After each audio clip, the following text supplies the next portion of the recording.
Ágape Solidário, um programa do Vicariato para a Caridade Social do Rio de Janeiro, né? E hoje aqui comigo, né, temos a presença ilustre que vai dividir a mesa aqui comigo, a bancada, a Júlia Pinho. Boa tarde, Júlia. Boa tarde a todos. Né? E também como convidado, mais do que convidado, e está sempre aqui conosco, que vai partilhar um pouco, né, da temática de hoje, que é e nós hoje iremos falar sobre a campanha da Fraternidade 2023, né, que fala de fraternidade e fome, né, que tem muito a ver com o nosso vicariato.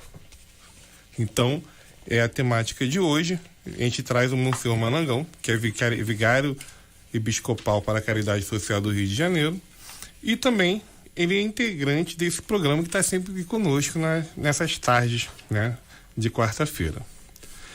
Como eu falei, o tema da campanha da fraternidade é fraternidade e fome, né, que é extraído de Mateus 14, versículo 16, que diz o seguinte: dai-lhes vós mesmos de comer. Júlia, quer fazer alguma observação sobre essa temática? Então, é uma temática que vem aí em alta. A gente tem visto muito nos jornais, eu acredito, né? A fome só aumenta, os números, enfim. E acho que a campanha traz esse tema justamente para dar luz a essa temática mesmo, né? Para fomentar ações em cima disso, tentar minimizar os impactos dessa realidade, né, na vida das pessoas. Acho que é esse o propósito do tema desse ano. Sim, é uma expressão de conversão, né, partilha e comunhão, né? E ela desperta em nós cristãos, né, principalmente cristão católico, né, o espírito comunitário na busca do bem comum, educa para a vida e fraternidade e renova a consciência da responsabilidade de todos e todas, né, pela ação evangelizadora, em vista de uma sociedade de irmãos, né? Então, por isso, a campanha busca trazer esse tema, esse tipo de temática, né, para dar luz no meio da sociedade, fazer que a sociedade se questione, né, sobre tais temáticas, né, e também se mobilize, principalmente essa questão da fome, né? Monsenhor, né, eu vou passar agora, como a gente fala no futebol, tocar a bola para você, tá bom? Né? Ok. E como a gente fala, quais são os principais objetivos da campanha Fraternidade 2023? Então, antes de mais nada, uma boa tarde a todos que nos ouvem por este canal de rádio, da Rádio Catedral, e também pela web TV Cristo Redentor, não é? Como a gente falava num programa lá atrás, no início da campanha da Fraternidade, na prévia da campanha da Fraternidade, ainda não tinha sido aberta, a campanha da Fraternidade desse ano ela tem uma característica curiosa, como alguns outros temas que já aconteceram também. É a terceira vez que a gente traz esse tema de volta na reflexão dentro do período da Quaresma e como tema da campanha da Fraternidade. O primeiro em 75, o segundo em 85 e o terceiro esse ano. E todos eles mais ou menos associados sempre a um congresso eucarístico em nível nacional. O primeiro foi de Manaus, o segundo de Belo Horizonte e agora de Recife, do ano passado, final do ano passado. E são temas que eram os temas dos congressos eucarísticos traziam exatamente a chamada de atenção a partir do alimento espiritual dentro da vida da igreja, da Eucaristia, a necessidade de trabalhar também na sociedade com o alimento que é necessário, ultra necessário para a realidade da fé, né? Para a realidade da vida, do dia a dia da vida. O livreto da campanha desse ano, do texto base, ele vai apresentar algumas questões que são muito importantes, aliás, tão importantes que uma das pastorais da Igreja Católica, chamada Pastoral da Criança, e uma pastoral que nasceu dentro dela, chamada Pastoral das Gestantes, tem tido um cuidado, pelo menos nos últimos 10 anos, com os primeiros 1000 dias de uma criança nascida. Por quê? Porque uma boa alimentação em problemas quando a criança fosse crescendo mais. Então, a fome, ela causa, numa criança, ela vai começar a causar uma coisa que é conhecida, que é vista, que é o raquitismo, né? E a pessoa vai ficando desmilinguida, né? Às vezes poderia ter um tamanho maior, né? Uma altura maior pelo perfil, pela genética familiar, mas às vezes a alimentação, isso o texto traz, sem falar de que, de uma certa maneira, uma boa alimentação em todas as fases da vida, na verdade, vão ajudar também a ter uma saúde melhor, né? Na campanha da fraternidade, quando nós a tornamos pública aqui na cidade, no encontro realizado lá na catedral, no subsolo da catedral, o responsável pela pastoral da saúde, o doutor Antônio Babo, ele lembrava dessa realidade, né? Quer dizer, se você tem uma boa alimentação, você tem um passo importante naquilo que é a tua vida como pessoa. É evidente que a gente pode dizer, a pessoa às vezes teve uma infância mais desmilinguida, né? De alimentação você pode também. Dentro do mecanismo, acho que todos nós somos um pouco, eu mais talvez até do que você, Júlia, que é mais jovenzinha. Nós todos somos vítimas de uma coisa que é o fast food, né? Durante muitos anos, quando eu estava estudando na UFRJ, eu saía 9 horas da noite, antes de chegar em casa, passava num Bob McDonald's da vida para comer um negócio daquele lá, porque a fome era o jantar que a gente tinha. Evidentemente que tudo isso tem consequências, dá prazer, porque é gostosa, mas em compensação tem uma série de consequências que vai mexendo com a vida da gente. Então eu digo assim, pensar na fome mesmo, né, a fome do alimento, é pensar nessa realidade toda, quer dizer, pensar como é a alimentação de uma pessoa, como deveria ser a alimentação de uma pessoa, que desse a ela os elementos necessários para ela ter uma saúde e para ela ter um crescimento natural, normal, né? E aí eu falo do crescimento mesmo completo, mais completo, porque não é só o crescimento físico, é também o cognitivo, né? Toda a realidade que vai facilitar o desenvolvimento do teu cérebro e de todo o teu organismo mesmo, né? Quer dizer, quando você pega uma pessoa, ela pode ser até magra, mas se ela tem uma saúde boa, se ela tem uma condição boa de vida, ela certamente terá uma vida melhor, certamente, né? Muito melhor, com muito menos atinge as outras áreas, né? E vai atingindo tudo. Quer dizer, uma criança com fome, evidentemente, que não estuda ou não vai ter capacidade para o aprendizado. E a gente vai vendo isso na realidade. Por exemplo, hoje a vida me levou a estar à frente de uma instituição de escola. E a gente sabe que se não são as três refeições que a criança faz quando chega, quando almoça e lancha antes de ir para casa, ela pode ser que muitas delas nem tenham a alimentação necessária lá quando chegar na sua casa. Então a gente vai vivendo uma experiência, dizer, o tema escolhido, e por isso as 3 vezes que vai ser escolhido, que ele foi escolhido, é diante de uma realidade que a gente vê a precariedade. Nos anos 70, 80, estava começando a nascer a campanha, a pastoral da criança e o cuidado. Então, naquela época, para uma criança poder se desenvolver, encontraram um mecanismo de fazer um farelo que era acrescentado à alimentação, dava um potencial maior naquela, né? Alimentação às vezes precária, raquítica, não é? Ninguém gosta de que o seu filho seja chamado de raquítico. E evidentemente a gente tem... As pessoas, quando querem ofender uma outra, acabam usando esse termo, né? Mas evidentemente que quando ele aparece na vida, ele é só a gente olhar às vezes algumas pessoas, né, crianças que tiveram uma infância muito ruim, provavelmente eles vão ter uma grande dificuldade no desenvolvimento ósseo, até mesmo no alinhamento da ossatura da pessoa. E aí isso é trazido ainda mais à nossa presença quando fotos de situações, como no tempo antigo da primeira campanha, lá no tempo da região de Biafra, pela região da África. Uhum.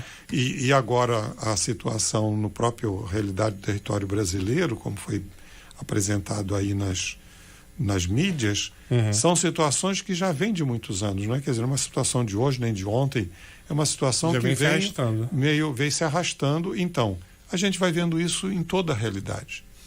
Eu digo assim, a campanha da fraternidade, ela veio como também uma resposta ao momento muito dramático que a sociedade brasileira viveu com o tempo da pandemia. Ali talvez tenha ficado mais visível como as pessoas passam fome e como têm necessidades. Então, de um lado, foi bonito o movimento que foi feito por todo o Brasil, igrejas e associações de assistência, ONGs da sociedade civil organizada, que foram se juntando, às vezes naturalmente, às vezes um pouco pela realidade do momento, né, dificuldade, foram se juntando para poder dar. E eu tenho consciência do número imenso de cestas básicas que foram doadas durante o ano de 2020, 2021, até mesmo 2022. E quantas campanhas foram necessárias, né, Monsenhor Maranhão? Eu estive envolvido aqui no vicariato, a gente viu o quanto que, assim, eu vou usar um termo da anotação, quanto braçada a cidade, né? Fora também do vicariato, eu vi o quanto, assim, em realidade, o senhor falou uma coisa que me trouxe à memória, de outros projetos que eu participei, né? Lá na Zona Norte aqui do Rio, no Complexo Turim, eu tenho liderança comunitária ali, participo desde que tenho 9 anos de idade, né? E a gente fez um levantamento ali e eu vi uma realidade que eu não esperava em 2020, 2021 encontrar ainda, e a pandemia, tipo assim, parece que trouxe à tona, tirou aquele véu que tinha sobre essa pobreza que já era, só que, assim, a pandemia alargou, aumentou, né, com potencialidade essa pobreza.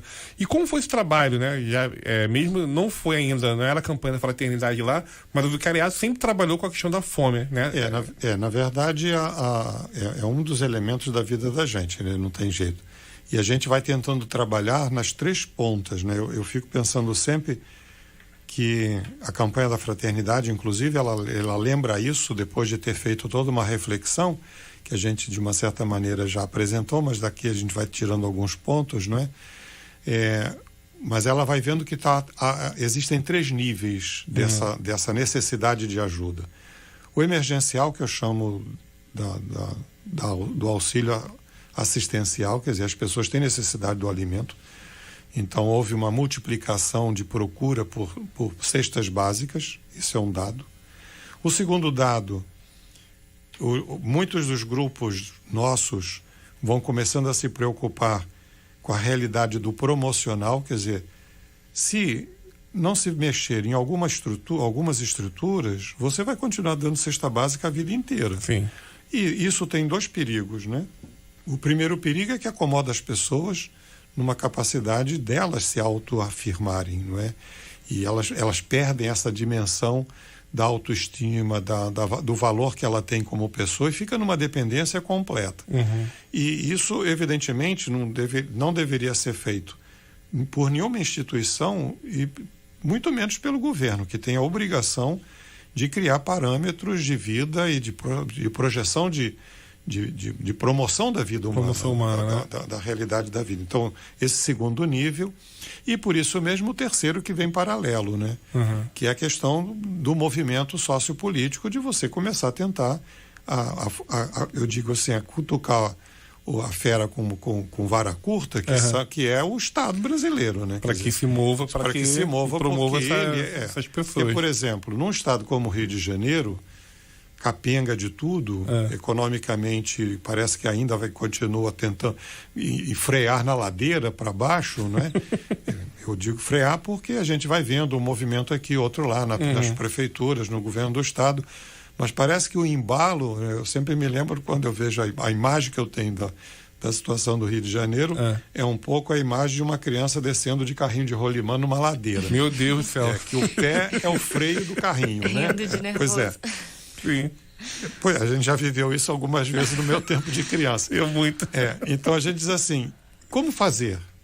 O que é preciso? E aí, evidentemente, eu digo assim, os governos, né, eu digo, não enquanto governos momentâneos, passageiros que têm um mandato, mas os governos, enquanto se projetam como governo de Estado, né, como ação de Estado, vai tendo que começar a repensar um pouco a questão da criação, geração de empregos, né? Eu estava conversando semana passada no encontro em Brasília com a Caritas Brasileira e no meio da minha pequena apresentação me perguntavam a realidade do Rio de Janeiro. Então eu coloquei aquilo que eu sinto, né? Quer dizer, mais do que eu leio, o que eu sinto. Vivemos num estado que, enquanto o estado foi a cidade do Rio de Janeiro, os recursos eram necessários, suficientes talvez, para o próprio crescimento da cidade, mas evidentemente que não dava para cuidar de tudo. Então tem muitas coisas soltas, não é? A parte da educação caminhou um pouquinho, depois descaminhou de novo. A questão da moradia, até hoje se fala no famoso número mágico, não é? Dos 400 mil habitações por ano que são necessárias, porque a cidade continua crescendo pelo movimento, eu digo, normal, que é a geração das crianças, e ao mesmo tempo das famílias, e ao mesmo tempo o povo que ainda vem. Mas eu fui vendo o que se perdeu, não é? E o que se perdeu? Então, a cidade do Rio de Janeiro já foi um polo dos estaleiros, de funcionamento de grandes estaleiros, né? Eu me lembro quando eu entrei para a Pastoral do Trabalhador, o efetivo era em torno de 250 a 300 mil trabalhadores diretos nos estaleiros. Só nos estaleiros? Só nos estaleiros. Caramba. E essa massa toda foi envelhecendo, não foi se renovando. A gente tem hoje poucos estaleiros ainda funcionando a meia bomba. Se apostou muito em alguns projetos, alguns anos atrás, 10 anos atrás, num centro de reprodução, de refino de petróleo lá na área de Itaboraí. E a coisa não foi para adiante, a coisa está capengando, foi precária. E a gente vai vendo assim, economicamente perde mais passado, a produção de café, depois gado leiteiro, as coisas parece que vão desaparecendo pelas muitas dificuldades e pela realidade, a parte agrícola também desaparece, vai dimilinguindo, não tem ninguém que queira trabalhar porque não compensa, não dá atrativo, e essa realidade toda vai fazendo com que você se torne um estado dependente de serviços, que talvez seja a grande vocação para o estado do Rio de Janeiro, se dizia lá na década de 80, 90, mas parece que nunca se deu o passo, não é? Quer dizer, para uma coisa de serviços, hoje você vai precisar de uma internet de excelente qualidade e outras coisas tantas. Então eu digo assim, o estado deixa de gerar riqueza. E riqueza, eu digo, na proporção necessária para dar atendimento às famílias. Outra coisa que eu venho observando toda vez que a crise econômica afeta o estado e as cidades do nosso estado, o resultado é a população de rua aumentar. E que foi acontecendo na pandemia, né? Que foi ainda mais na pandemia acontecer. Quer dizer, nós saímos talvez de umas 7, 8 mil pessoas, talvez 10, dizem hoje 20, 25 mil. Sim. Em São Paulo me diziam que eram 35 mil as contadas. Fora sem falar aquelas que não são contabilizadas pela prefeitura. Então eu digo assim, pensar a realidade da forma é como transformar uma realidade precária, carente, numa coisa diferente. Então, a proposta da campanha, no fundo, é mexer com todo mundo. E mexer a partir da realidade nossa interna de igreja, que é a questão da fé. Então, quando na Quaresma a gente entra nesse período e começa já pensando em 3 categorias, né? Você é motivado para a oração, você é motivado para a esmola e você é motivado para o jejum. E eu fico pensando sempre que essas 3 coisas interligadas têm a ver com o tema da campanha da fraternidade. Primeiro, você vai pensar no jejum, começando pelo jejum. O jejum é deixar de comer? É mais do que isso. Na verdade, é você se privar para dar a alguém que não tem. Esse deveria ser o grande jejum. Porque já no Antigo Testamento, os profetas lembravam isso. O jejum que eu quero é o cuidado com o órfão, é o cuidado com a viúva, é o cuidado com o estrangeiro, é o cuidado com o pobre, como a gente diria hoje de uma forma mais generalizada. Mas onde a gente vai arranjar força para isso? E aí, Monsenhor, eu vou fazer um convite a quem está em casa, nesse intervalo que a gente vai dar agora, pensar como está sendo o seu jejum na Quaresma, né? Você que está aí nos acompanhando pelas ondas da Rádio Catedral, através da Web TV Redentor e também do YouTube da Rádio Catedral e das redes sociais. Como está sendo o seu jejum hoje, né? Então, a gente vai para o intervalo, se você quiser, vai lá no YouTube, comenta no chat do YouTube, ali no Instagram e no Facebook. Como está sendo o seu jejum? Está sendo um jejum só profissional, aquela coisa do católico profissional? Eu sou católico, vou ali, faço meu jejum na Quaresma? Ou não? É um jejum de amor, de entrega, que não é só para mim, é para o outro e para Deus. Até breve. Você...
Catedral.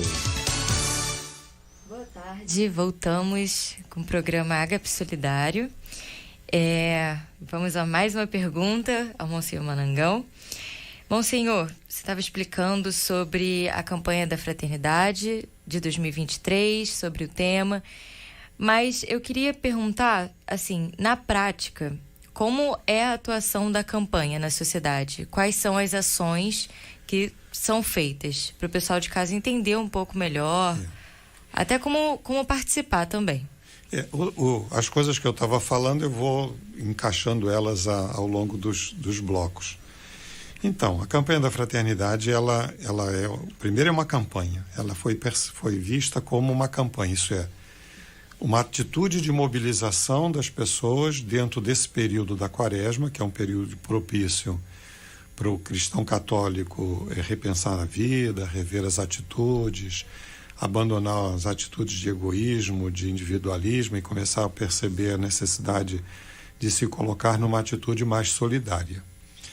No fundo, a campanha da fraternidade, dentro da temática da Quaresma, ela tem a finalidade de ressaltar um dos elementos mais importantes, que às vezes a gente perde na correria da vida, né? Que é a dimensão da fraternidade. Uma das frases que a mim mais me encanta é quando Jesus vai dizendo aos discípulos, de muitas maneiras, mas tem uma que chama a atenção, e eu lembrava disso aqui na última vez, é Jesus caminhando para quem vai sentar à direita, à esquerda, aí vem mãe de dois irmãos, dois filhos, né, mãe, e diz, dá para botar um à direita e à esquerda, aí Jesus começa a discutir com eles, e no final vai dizer a eles, olha, vocês já sabem como é que o pessoal que dirige as nações age. Entre vocês não pode ser assim. Não tem quem é maior, quem é menor. Vocês todos são irmãos. Essa dimensão de fraternidade que a gente traduz numa oração que é própria desse tempo também de Quaresma, quer dizer, é própria sempre, mas acaba sendo ressaltada nesse tempo da Quaresma, que é o Pai Nosso. Quando você, na tua oração, você diz a Deus que Ele é teu Pai, e Ele não é Pai apenas de você, Ele é Pai de todo mundo, então nós temos uma relação de fraternidade que deveria ser uma fraternidade efetiva, né? Quer dizer, é aquilo que já no início da Sagrada Escritura, quando Caim mata Abel, a pergunta que Deus faz não foi por que você matou, aonde está o teu irmão?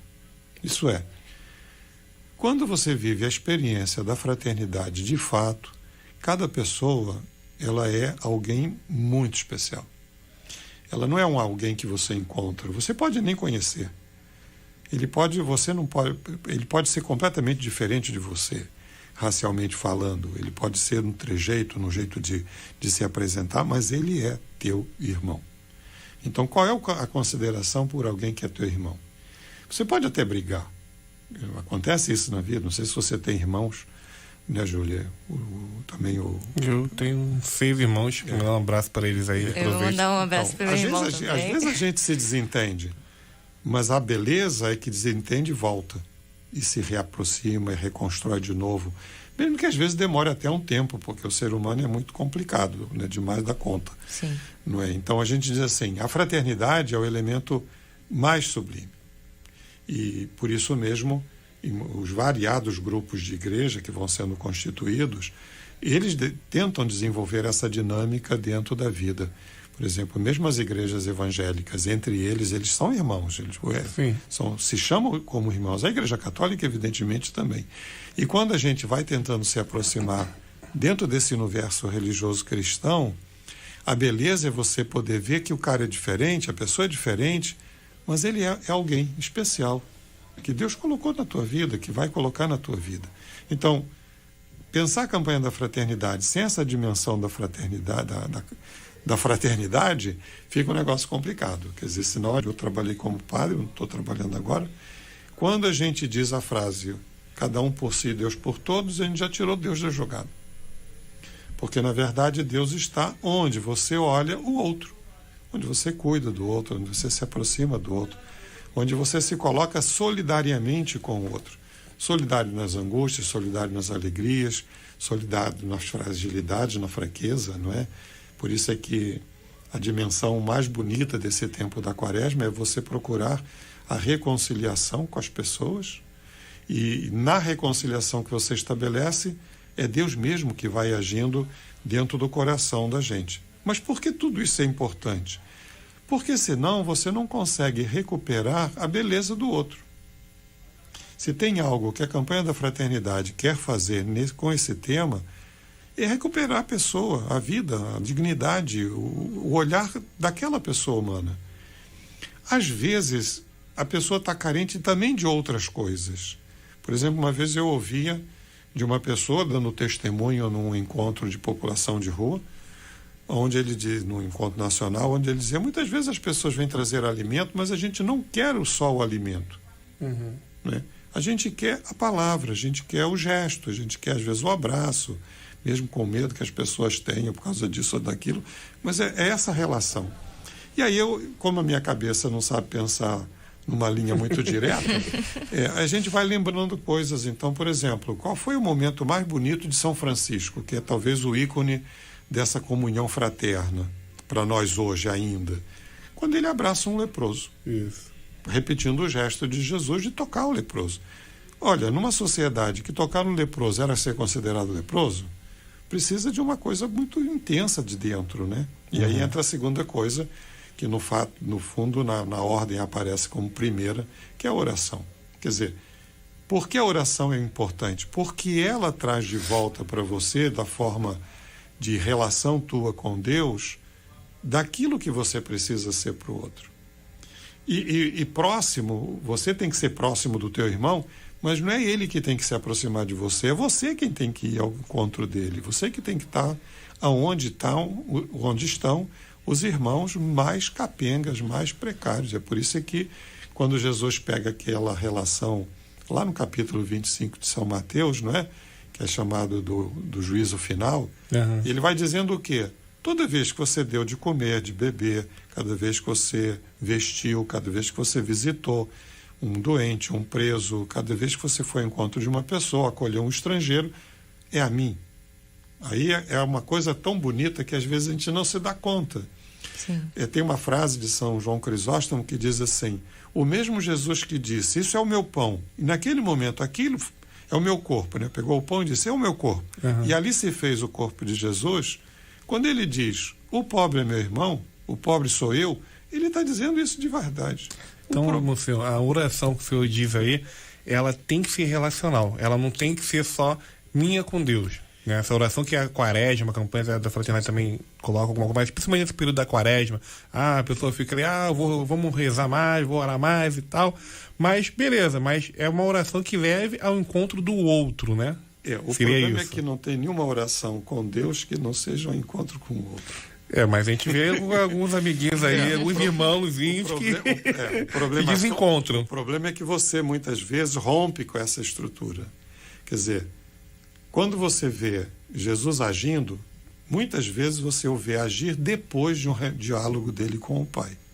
Verdade. Então, ele, ainda na missa de domingo passado, antes dele fazer a cura de Lázaro, a ressurreição de Lázaro, ele olha para o céu, né, como atitude de olhar para o Pai, de conversar e dizer, eu sei que você sempre me ouve, então, por favor, atende. Então, a relação com Deus, quer dizer, a oração que você faz a Deus é a relação para o outro. Não é para você. É para você, mas é para o outro. Então, eu brinco dizendo assim, às vezes a gente, eu vou à missa para ficar bem. Não, tá bom. Você vai à missa para você ficar bem, mas você vai à missa também para ficar bem com o outro, para repensar se você é marido, né? Como é que está tratando a esposa, se é esposa, como é que está se relacionando com o marido, como é que está sendo a relação com os filhos, como é que está sendo a relação com os pais, como é que está sendo a relação com as pessoas. Porque, no fundo, a relação com Deus. Se você pensar, os 3 primeiros mandamentos que se referem a Deus se desdobram nos outros 7. É verdade. A começar da família. Então, não tem uma oração que seja intimista. Quando tá capenga, tá faltando uma perna nessa realidade da oração. E ela é, como se diria assim, eu posso dizer que a oração ela é o momento em que você toma consciência, usando uma expressão que não é muito, aprende a racionalizar que a tua vida com Deus tem a ver com a vida com teu irmão. É por isso que Deus pergunta a Caim, onde é que está teu irmão? E é por isso que Jesus vai apresentar aos discípulos uma proposta de vida que tem como elemento a realidade da vida das pessoas. Que ele resume, às vezes, como pobre, como criança, como os pequeninos e de muitas outras maneiras. Então, a campanha da fraternidade, ela, no fundo, associada à quaresma, ela tem essa finalidade. Então, ela resgata aquele jejum que não é apenas deixar de comer e vai ficar lá na geladeira por uma outra hora. Não. Eu deixei, não tem de onde tirar o próprio alimento. Então é uma atitude, e isso era muito habitual entre os judeus antigos, né? Por isso é que até um momento curioso, né, quando Jesus diz a Judas, vai fazer o que você tem que fazer. O próprio Evangelho vai dizer que os discípulos pensaram, ele está sendo mandado fazer a doação, a esmola para os pobres poderem ter o seu alimento. Aliás, tem uma realidade dessa parte de alimentação tão bonita naquele passado do Êxodo, né? Sim, quando os judeus vão ser libertados, Deus diz a Moisés, se eles não forem capazes de comer um cordeiro, se a família não for capaz de comer, convida outra família para comer junto. E, evidentemente, vai convidar uma família que tenha mais necessidade. Estou dizendo, essa característica, ela é... Agora, como fazer? Que é o que a Júlia perguntou, né? Eu estou enrolando aqui. É isso. Mas o que fazer? Na verdade, Júlia, eu acho que aquelas 3 dimensões que eu falava, não é? Às vezes o imediato. Buscar ajuda no imediato. E, ao mesmo tempo, começar a descobrir como fazer para que aquela pessoa ela tenha também a possibilidade de começar a se perceber como um gerador de riqueza. É o segundo passo. E o terceiro? O terceiro é tentar encontrar, através das relações aí com a realidade pública, né, os vários organismos, como também estarem empenhados em construir uma outra opção, que é a geração de emprego dentro da realidade. Não tem outro jeito. O Santo Padre foi muito categórico, achei bom a gente rezar por ele. Sim, tem uma imagem dele assim bastante sendo internado. Ele foi muito categórico há uns meses atrás, mais ou menos, 1 mês e meio, ele dizendo, o problema do mundo é a falta de emprego. Ninguém quer ficar recebendo esmola. As pessoas querem ter dignidade. E a dignidade, quem dá é a produção que a pessoa é capaz de levar adiante. É a pessoa ser protagonista, né, da própria vida, daquilo que está gerando. Bom, o senhor tirou uma grande dúvida minha, né? Eu ia trazer essa dúvida, né, que é sobre uma fala, né, que houve há pouco tempo. O senhor explicou muito bem que, né, alguns lugares dizem que a campanha da fraternidade tira a essência da quaresma, tira o foco da quaresma. E o senhor, de forma magnífica, explicou. Então, como o senhor Manangão falou aí na questão da oração e falou do nosso querido Papa Francisco, nesse intervalo, tira esse 3 minutinhos de intervalo e vamos fazer uma oração por ele aí, você na sua casa, a gente aqui no intervalo, para que nessa questão da saúde dele seja algo passageiro e ele continue aí à frente da nossa igreja, gerando encontros, né, que é o ápice do governo dele, né? Ele sempre fala sobre a questão do encontro com o outro, encontro com as pessoas, e oração e encontro, e discernimento, tá? Até daqui a pouco.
Especial Catedral.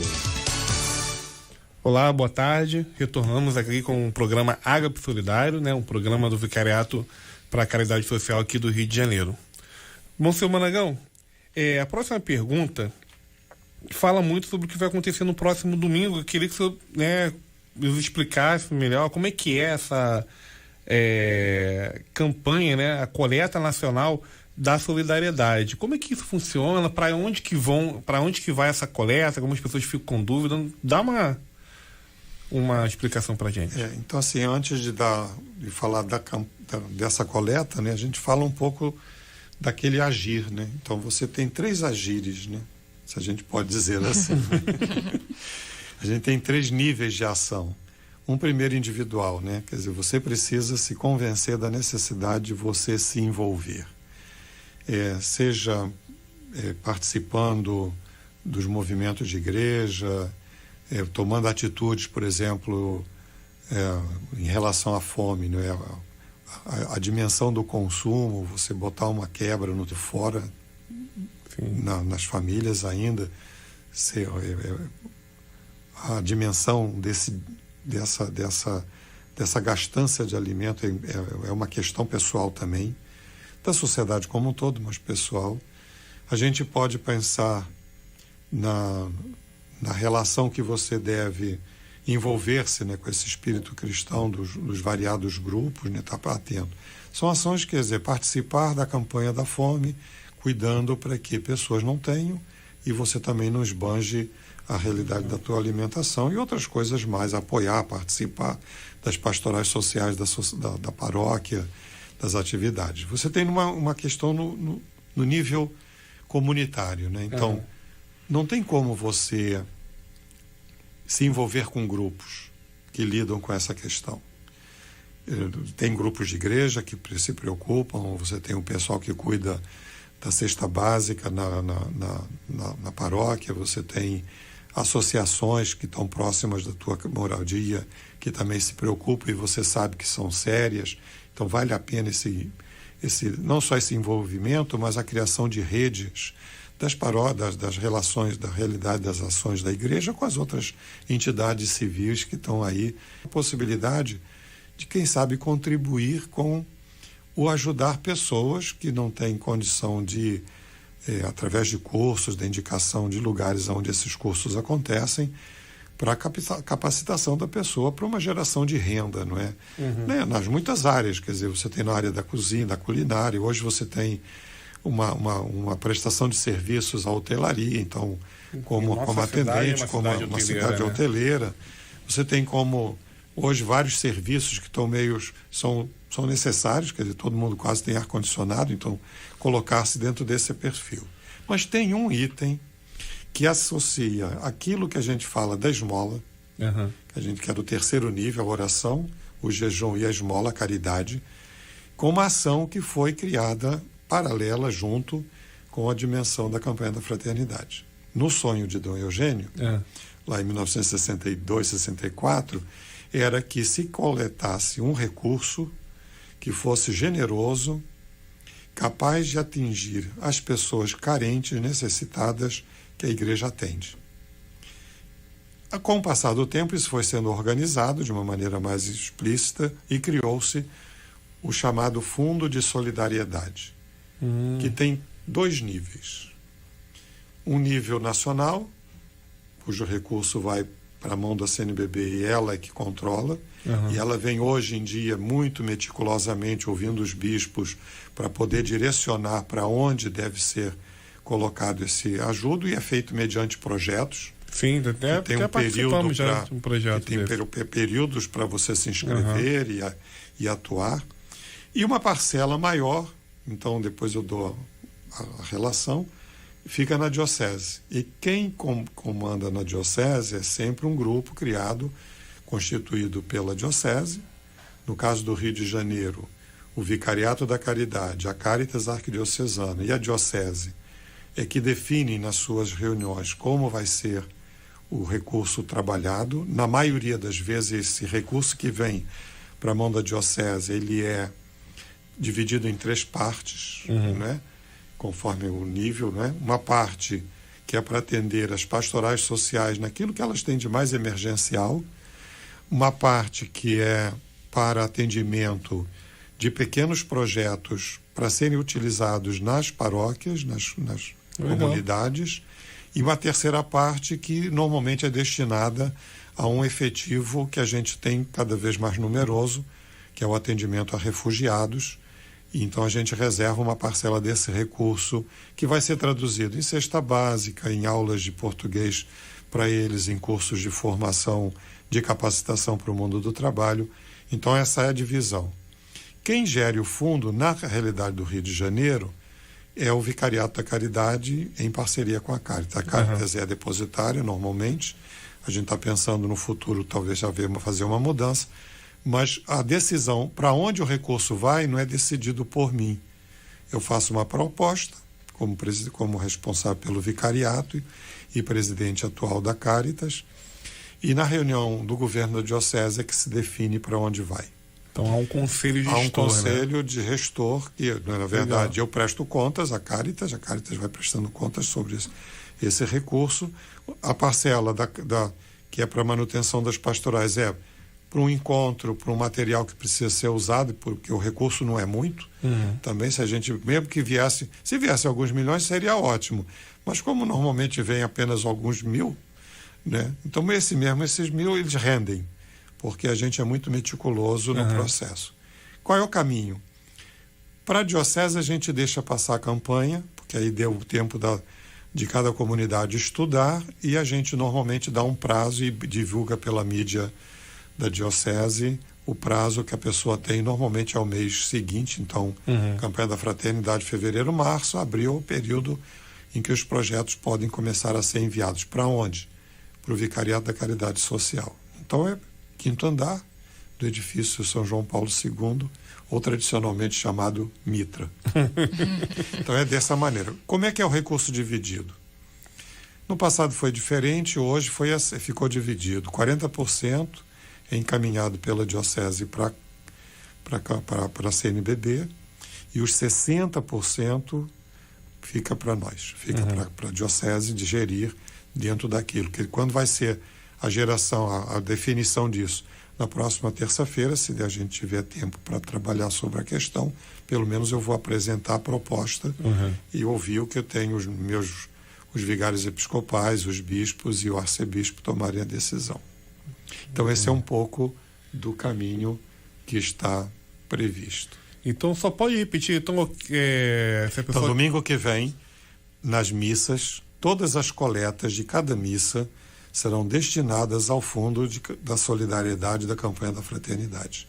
Você não precisa botar um papel à parte, é o que você depositar na cesta da coleta da missa de cada domingo, todas as missas que houverem na diocese no próximo sábado à tarde e domingo, que é o domingo de Ramos, serão destinadas oficialmente, por decisão da própria Igreja do Brasil, para a campanha da fraternidade. Então, você que está em casa nos ouvindo e nos vendo também, né, pela Web TV Redentor, quer ajudar mais, cara, gostei, entendi agora, né, essa coleta, para que serve, né? Então você já vai lá, tá lá seus R$20 corriqueiro, pô, dá 5, dá 10, porque como o Monsenhor falou, a gente tá no 1.000, a gente quer chegar no 1.000.000, para quê? Para dar mais substância, mais serviço, mais capacitação profissional, mais cestas básicas para quem precisa, tá bom? Bom, senhor, foi um prazer estar com o senhor aqui essa tarde, sempre é um prazer. Júlia, obrigado, tá? Obrigada a pela vocês. sua companhia, tá aí nos aturando e tal. E quando é o próximo programa mesmo, gente? Próximo programa é dia 12 de maio. De abril. De abril, olha. Já fazendo confusão. Dia 12 de abril. Às 16 horas. Quarta-feira. Quarta-feira, com o tema sobre a parceria entre a igreja e a defesa civil. Isso, então não percam, tá muito legal. Você que mora em comunidade, que, né, toca aquela sirene, em questão de risco. Então, nós tivemos um primeiro curso, vamos ter se Deus quiser, um próximo, essa parceria que está ocorrendo entre a Arquidiocese e a Defesa Civil do Rio de Janeiro. Você quer saber mais, você que é líder comunitário, né? Você que mora e dá um toque lá no seu líder comunitário e tal, vem participar, vem entender um pouco mais. Então, obrigado a todos e todas, e peço agora que o Monsenhor Maragão dê a bênção final. Então, a sugestão é que não deixem de ler o texto base da campanha da fraternidade, que vocês vão ter lá nas páginas, a partir da página 83, uma série de propostas de ações que vocês podem ver no nível pessoal, no nível comunitário e no nível sociopolítico. A gente vai ter que aprender a mexer com essa realidade brasileira, daqueles que nos governam, para ter uma ação contundente sobre a realidade da fome, de maneira séria. Não é para terminar daqui a 4 anos, não, é para continuar como forma efetiva, né, de geração de emprego e tudo mais. Então, que Deus, por intercessão de Nossa Senhora de Fátima, que aqui está na nossa frente, que Ele vos abençoe, ilumine o coração e também possa dar a saúde ao Santo Padre. Em nome do Pai, do Filho e do Espírito Santo. Amém.